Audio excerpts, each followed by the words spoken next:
Assalamualaikum warahmatullahi wabarakatuh. Nama saya Heni Nurhalimah dari kelompok 6. Assalamualaikum teman-teman. Perkenalkan, saya Gita Aisyah dari kelompok 6.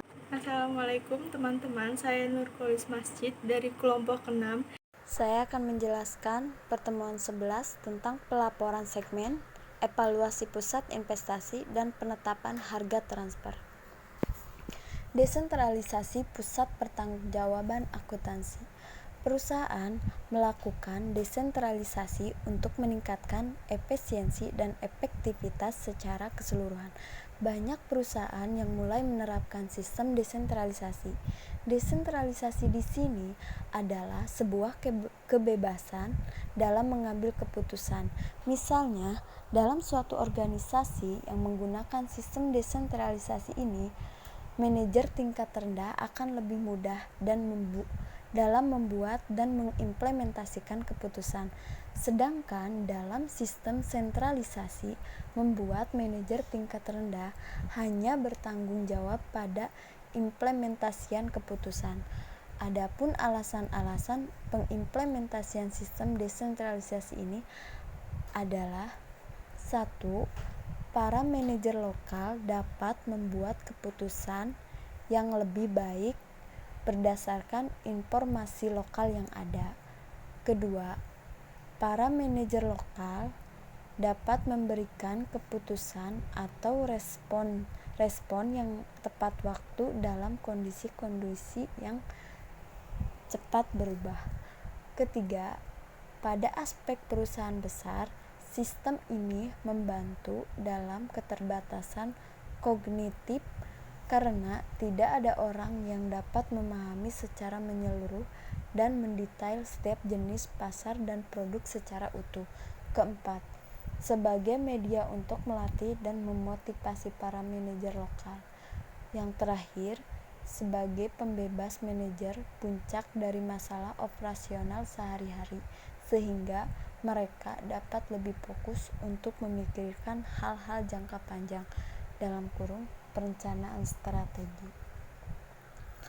Perusahaan yang menerapkan desentralisasi membentuk pusat pertanggungjawaban ada 4 jenis.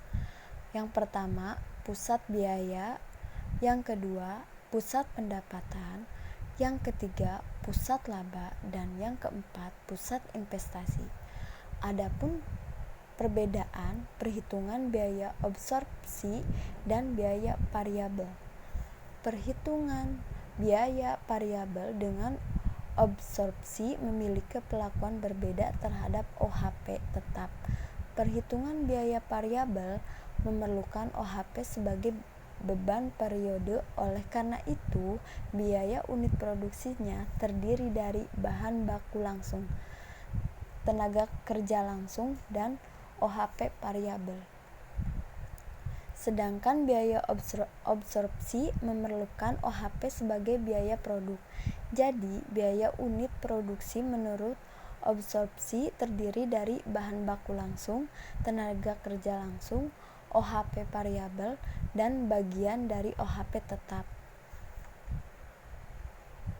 Untuk laporan laba rugi terdiri dari 2 penghitungan. Yang pertama, menurut penghitungan variabel, biaya variabel memisahkan beban menurut perilaku biaya, sedangkan menurut absorpsi memisahkan beban menurut fungsi. Laporan laba rugi segmen memungkinkan pihak manajemen untuk melakukan evaluasi kontribusi setiap segmen terhadap kinerja perusahaan secara keseluruhan. Perhitungan dan pengembalian atas investasi bisa dikatakan juga ROI, Return of Investment. ROI adalah rasio laba operasi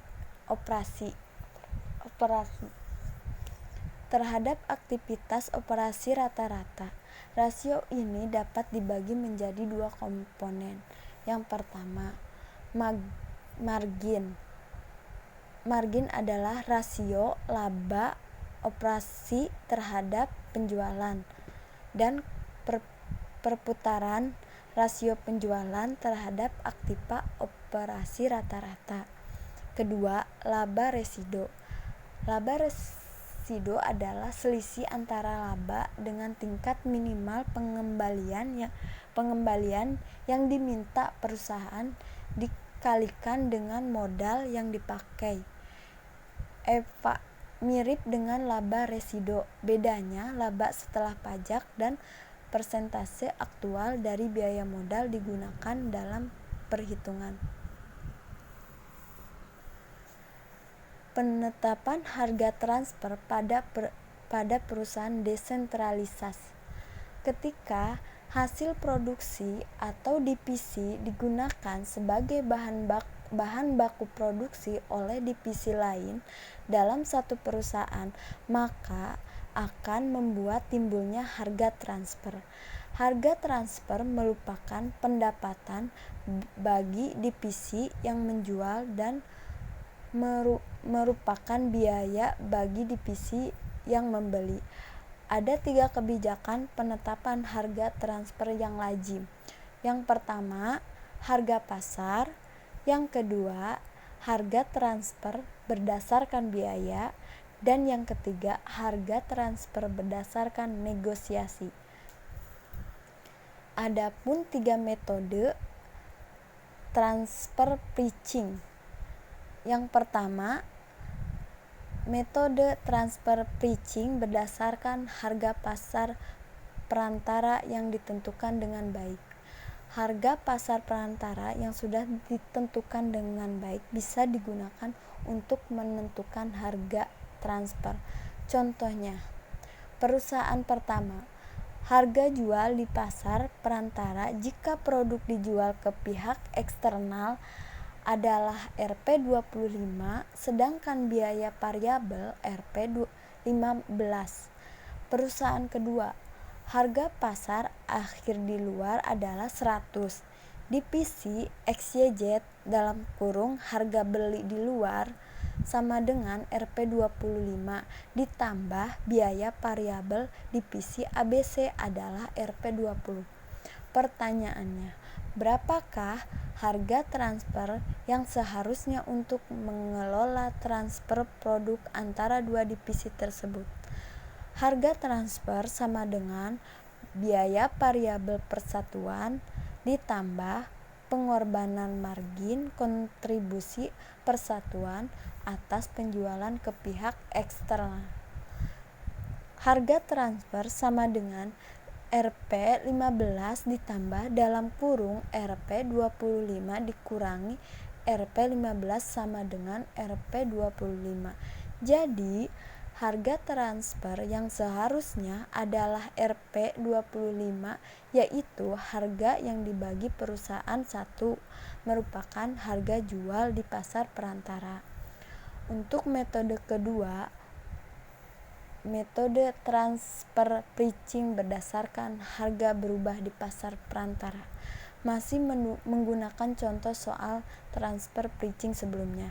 Misalnya, supplier eksternal menawarkan ke divisi perusahaan 2 dengan harga 20, sedangkan harga normal di pasar perantara yang telah ditetapkan perusahaan 10.020 adalah Rp25. Berapa harga transfer? Harga transfer sama dengan biaya variabel persatuan tambah margin kontribusi yang hilang atas penjualan keluar. Harga transfer sama dengan Rp ditambah 0. Harga transfer sama dengan Rp15 atau harga terendah dari perusahaan 1 ke perusahaan 2. Baik teman-teman, selanjutnya akan saya jelaskan. Yang ketiga ada metode transfer pricing atau berdasarkan harga yang dirundingkan. Dengan contoh, misalnya divisi X memerlukan 5.000 unit peralatan khusus yang dibuat menurut pesanan, dan divisi Y dalam perusahaan yang sama mampu membuat peralatan tersebut. Divisi Y menentukan bahwa biaya variabel peralatan adalah 8.000. untuk memproduksi peralatan itu, divisi Y harus mengurangi produksi produk A sejumlah 3.500 unit. Produk A dijual dengan harga 45.000 per unit, dengan harga biaya variabelnya 25.000 per unit. Pertanyaannya, berapa harga transfernya? Yang pertama, kita tentukan contribution marginnya, yaitu harga produk A dikurangi biaya variabel. Bisa kita lihat 45.000 kita kurangi 25.000, yaitu hasilnya 20.000. Yang kedua, kita cari total contribution margin yang hilang, yaitu 20.000 dikali 35.000 unit dengan hasil 70 juta. Yang ketiga, kita cari contribution margin per unit yang hilang, yaitu total biaya contribution margin yang hilang dibagi peralatan khusus yang diproduksi, yaitu 70 juta dibagi 5.000 dengan hasil 14.000. Barulah kita cari harga transfer, yaitu biaya variabel persatuan ditambah margin kontribusi yang hilang atas penjualan keluar. Harga transfer sama dengan 8.000 ditambah 14.000 dengan hasil 22.000. Jadi harga transfer yaitu 22.000. Dan harga transfer ini adalah harga minimal atau dinaikkan, tetapi tidak boleh lebih dari besar 22.000. Baik teman-teman, kita lanjutkan ke pertemuan 12. Ada balance scorecard. Dalam analisis SWOT, sekarang menjadi bertambah dahsyat dengan menggabungkan metode balance scorecard. Akibat gabungan dari dua metode ini, kita dapat melihat secara tepat dan mudah menyusun strategi, menentukan prioritas strategi, menentukan inisiatif strategi, menentukan tolak ukur dalam bentuk key performance indicator untuk masing-masing kegiatan, sampai mengevaluasi kinerja masing-masing kegiatan. Ada beberapa pendekatan analisis dalam menetapkan strategi, yaitu matriks TWOS atau SWOT. Strategi organisasi menggunakan pendekatan SWOT, yaitu identifikasi berbagai faktor secara sistematis untuk merumuskan strategi perusahaan. Analisis ini didasarkan pada logika yang dapat memaksimalkan kekuatan, peluang, namun secara bersamaan dapat meminimalkan kelemahan dan ancaman. Penelitian menunjukkan bahwa kinerja perusahaan dapat ditentukan oleh kombinasi faktor internal dan eksternal. Kedua faktor tersebut harus dipertimbangkan dalam analisis SWOT. Baik, bisa dilihat pada gambar. Berikut akan saya jelaskan. Pada kuadran pertama, merupakan situasi yang sangat menguntungkan. Kenapa? Karena perusahaan tersebut memiliki peluang dan kekuatan sehingga dapat memanfaatkan peluang yang ada. Dan dalam kuadran yang kedua, meskipun menghadapi berbagai ancaman, perusahaan ini masih memiliki kekuatan dari segi internal. Strategi yang harus diterapkan adalah menggunakan kekuatan untuk memanfaatkan peluang jangka panjang. Dalam kuadran ketiga, perusahaan menghadapi peluang pasar yang sangat besar, tetapi di lain pihak, ia menghadapi beberapa kendala atau kelemahan internal. Fokus strategi perusahaan ini adalah meminimalkan masalah-masalah internal perusahaan sehingga dapat merebut peluang pasar yang lebih baik. Bisa kita lihat dalam kuadran keempat, yaitu merupakan situasi yang sangat tidak menguntungkan. Kenapa? Karena perusahaan menghadapi berbagai ancaman dan kelemahan internal. Alat yang digunakan dalam menyusun faktor-faktor strategis perusahaan adalah matriks SWOT. Dan Terdapat 8 langkah dalam menyusun matriks SWOT. Di antaranya yaitu yang pertama, tuliskan kekuatan internal perusahaan yang menentukan. Yang kedua, tuliskan kelemahan internal perusahaan yang menentukan. Yang ketiga, tuliskan peluang eksternal perusahaan yang menentukan. Yang keempat, tuliskan ancaman eksternal perusahaan yang menentukan. Yang kelima, mencocokkan kekuatan internal dengan peluang eksternal dan mencatat result strategi SO dalam sel yang tepat. Yang keenam, mencocokkan kelemahan internal dengan peluang eksternal dan mencatat resultan strategi WO dalam sel yang tepat. Yang ketujuh, mencocokkan kekuatan internal dengan ancaman eksternal dan mencatat resultan strategi ST dalam sel yang tepat. Dan yang ke-8, mencocokkan kelemahan internal dengan ancaman eksternal dan mencatat resultan strategi WT dalam sel yang tepat. Penelitian ini dimotivasi oleh keyakinan bahwa pengukuran kinerja yang berfokus pada laporan keuangan dianggap kurang memadai untuk membantu perusahaan menciptakan nilai ekonomis di masa yang akan datang.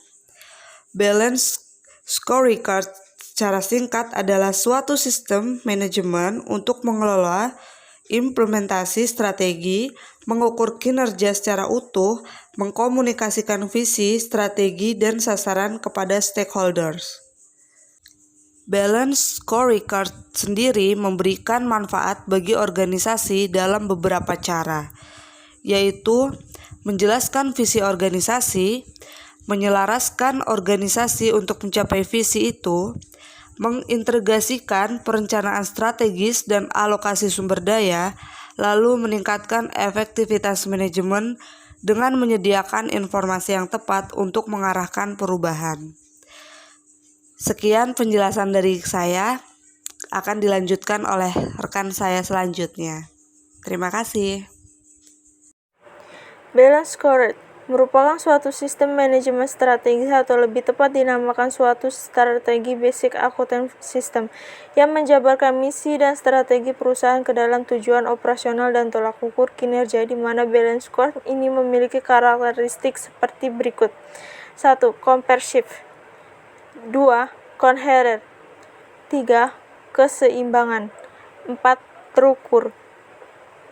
Adapun tujuan pengukuran kinerja antara lain bagi pihak manajemen untuk mengambil keputusan strategi dan menyusun langkah-langkah di masa yang akan datang. Namun untuk pihak luar manajemen untuk mengetahui kinerja suatu perusahaan di mana dia akan menanamkan modal. Balance Scorecard dalam konsep ini memperkenalkan suatu sistem pengukuran kinerja perusahaan dengan menggunakan kriteria-kriteria yang digolongkan menjadi 4 perspektif yang berbeda, yaitu perspektif finansial, yaitu bagaimana kita berorientasi pada para pemegang saham. 2. Perspektif customer adalah bagaimana kita bisa menjadi supplier utama bernilai bagi para konsumen. 3. Perspektif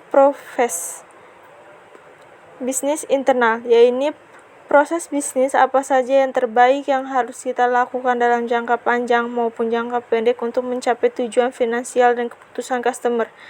4. Perspektif pertumbuhan dan pembelajaran, ialah bagaimana kita dapat meningkatkan dan menciptakan volume secara terus-menerus, terutama dalam hubungannya dengan kemampuan dan motivasi karyawan. Dalam Balance Scorecard, keempat perspektif tersebut menjadi satu kesatuan yang tidak dapat dipisahkan.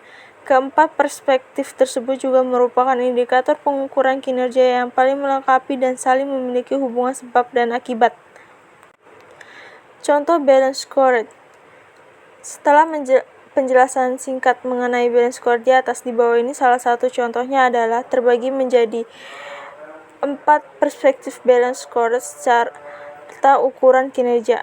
Ada yang standar dan realisasi.